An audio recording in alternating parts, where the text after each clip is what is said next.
press on, that I may know him. He's looking forward when he shall know the Lord as he is known, face to face.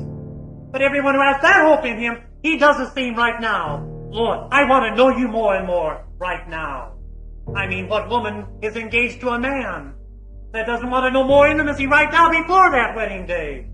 What miner comes into a gold mine and is satisfied with the first day's haul? No, he wants more and more right now. Paul says that I may know him. Now keep in mind, we're talking about pressing on from what? Paul, didn't you know the Lord? Oh yes. But I want to know him more. Didn't you have the power of the resurrection? Yes, I want more. The power of the resurrection, he was always talking about this power. The kingdom of God does not consist in words, but in power. I labor, striving according to his power, which mighty works in me. Power of the resurrection to overcome sin. You see, when an airplane, when it loses power, it starts going down. The gravity starts overtaking it, and the plane goes down. When the power comes back, then it's able to overcome the force, the pull of gravity. Same way with sin, with lust, with that old depravity that remains in us. Power of the resurrection. Paul says, that's what I need. That's what I long for. That's what I press on for. Yes, right now. The power to say yes and the power to say no. The power to keep my mouth shut. The power to not retaliate, not take into account a wrong suffered. The power to control my mind, my mental thought. The power to get out of bed, to study the Bible, rise up and pray. You know, it is ridiculous, isn't it, for us to pray, Lord, lead me not into temptation, and then turn right around and put ourselves in the place of temptation. Paul, what did you press on with? With what attitude? I press on with single-minded devotion to Jesus. I count it all loss and gain Christ. Rutherford says, put a low value on everything else but Christ. And that Paul did.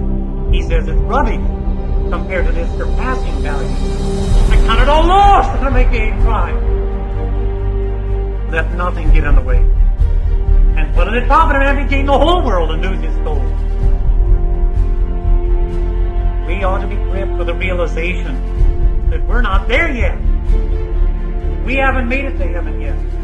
We still got ground to take. We still got a race to run. We've come this far, but we can't look back at other runners. We can't look back at the ground we've covered.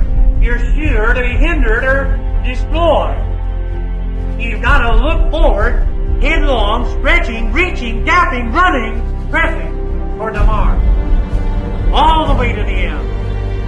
Or do you think that you have pretty well seen all that God has had for you? Remember godly men like Job, like Daniel, like Ezekiel, like John the Apostle.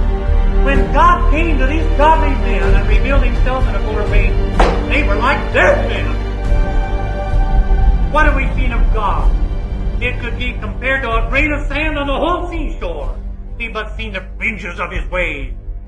Much reason to press on.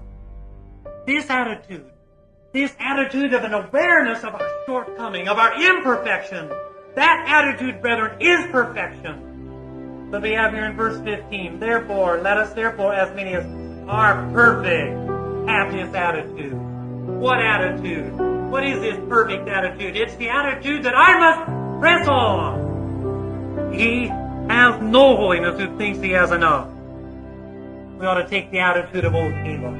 Toward the end of his life, he was still saying, give me this hill country. I want more.